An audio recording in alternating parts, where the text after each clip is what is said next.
Next one వచ్చేసి beautiful Jyothika neck set short అండి. Look వైజ్గా అయితే ఈ విధంగా అయితే వచ్చేస్తుంది. మంచి ప్రీమియం క్వాలిటీ మ్యాట్ ఫినిషింగ్లో సేమ్ టు సేమ్ ఉంటుందండి. లైవ్లో ఏ మోడల్ అయితే కనిపిస్తుందో మీకు finishing wise as it is look wise కూడా అదే విధంగా అయితే ఉంటుంది.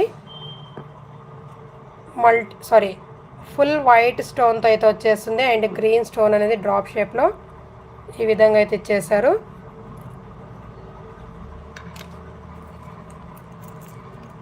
అండ్ ఇయర్ రింగ్స్ వచ్చేసి ఈ విధంగా అయితే వచ్చేస్తాయండి. బడ్జెట్ ఫ్రెండ్లీ అండి. ఓన్లీ 490 రూపీస్ అండి. 490. షిప్పింగ్ అనేది ఎక్స్ట్రా ఉంటుంది all over India. With back chain అనేది యాడ్ చేసి ఇచ్చేస్తాను. సో కావాలి అనుకున్న వాళ్ళు ఈ విధంగా అయితే స్క్రీన్ షాట్ అనేది పెట్టేసేయండి. లుక్ వైజ్గా మనకి ఈ విధంగా అయితే వచ్చేస్తుంది. కిడ్స్